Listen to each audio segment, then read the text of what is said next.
নমস্কাৰ বন্ধু-বান্ধৱীসকল, আজি আমি আলোচনা কৰিম অসম টেটৰ এলপি আৰু ইউপিৰ ৫৫৫০টা পদৰ যি এক্সট্ৰা কাৰিকুলাৰ এক্টিভিটি অৰ্থাৎ স্পৰ্টছ, কালচাৰেল আৰু এনচিচিৰ ভেৰিফিকেশ্যন হৈ আছে সেই সম্পৰ্কত। বহু প্ৰাৰ্থীৰ মনত চিন্তা হৈছে যে এইবাৰ যিহেতু ১৮০০তকৈ অধিক প্ৰাৰ্থী এক্সট্ৰা কাৰিকুলাৰ এক্টিভিটিত ওলাইছে আৰু তেওঁলোকৰ ভেৰিফিকেশ্যন চলি আছে, গতিকে এই ক্ষেত্ৰত কাট অফত এই এক্সট্ৰা কাৰিকুলাৰ এক্টিভিটিৰ প্ৰাৰ্থীসকল যিসকল ভেৰিফিকেশ্যনৰ অন্তত তেওঁলোকে নম্বৰটো লাভ কৰিব, কেনেধৰণৰ প্ৰভাৱ বিস্তাৰ কৰিব, কিমান প্ৰাৰ্থী ওলাব, এতিয়া আমি সেই কথাটো কৈ দিব নোৱাৰোঁ কিয়নো ভেৰিফিকেশ্যন চলি আছে।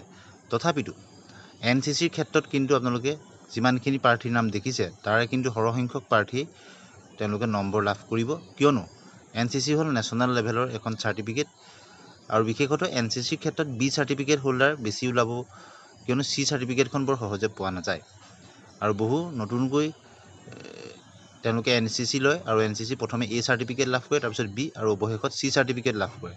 গতিকে এনচিচিৰ ক্ষেত্ৰত সৰহসংখ্যক জেনুইন প্ৰাৰ্থী ওলাব বুলি আমি ক'ব পাৰোঁ যিমান সংখ্যক প্ৰাৰ্থীৰ নাম দেখিছে।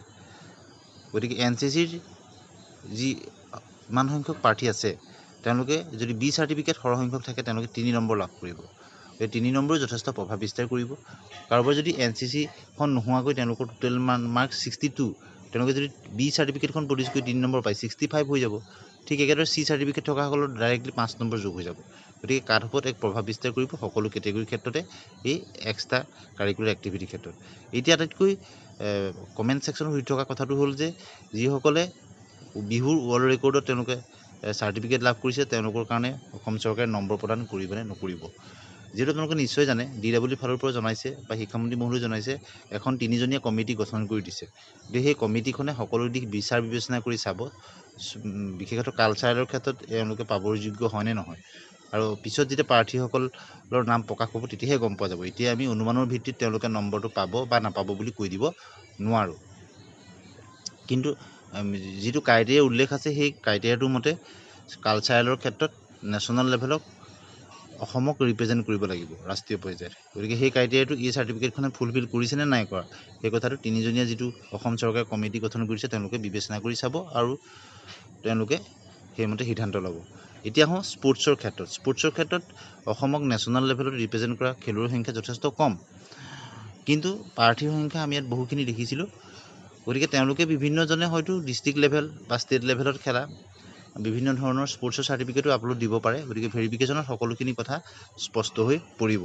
গতিকে নেশ্যনেল লেভেলত ৰিপ্ৰেজেণ্ট হ'লেহে নম্বৰটো লাভ কৰিব। এই বিষয়ে DWৰ ডাইৰেক্টৰ বাইদেউ কৈছে বা শিক্ষামন্ত্ৰী মহোদয়ে কৈছে সকলোখিনি দিশ চালি জাৰি তন্নতন্নকৈ চাব, তাৰ কাৰণে কমিটিও গঠন কৰি দিছে। গতিকে এই যি এক্সট্ৰা কাৰিকুলাৰ এক্টিভিটিৰ যিসকল প্ৰাৰ্থী নিৰ্বাচিত হৈ থাকিবগৈ তেওঁলোকে কাট অফত কিছু হ'লেও প্ৰভাৱ বিস্তাৰ কৰিব, কিয়নো যোৱাবাৰ কিন্তু এই এক্সট্ৰা কাৰিকুলাৰ এক্টিভিটিৰ প্ৰাৰ্থীৰ সংখ্যা যথেষ্ট কম আছিল, কিন্তু এইবাৰ তাৰ তুলনাত যথেষ্ট বেছি সংখ্যক প্ৰাৰ্থী আমি তালিকাত দেখিছোঁ আৰু সেইকাৰণে বহুতে তেওঁলোকৰ মনত সন্দেহ হৈছে যে বহু সংখ্যক প্ৰাৰ্থী তেওঁলোকে নম্বৰ লাভ কৰিব নেকি। গতিকে ভেৰিফিকেশ্যনটো শেষ হ'লে সকলোখিনি কথা স্পষ্ট হৈ পৰিব।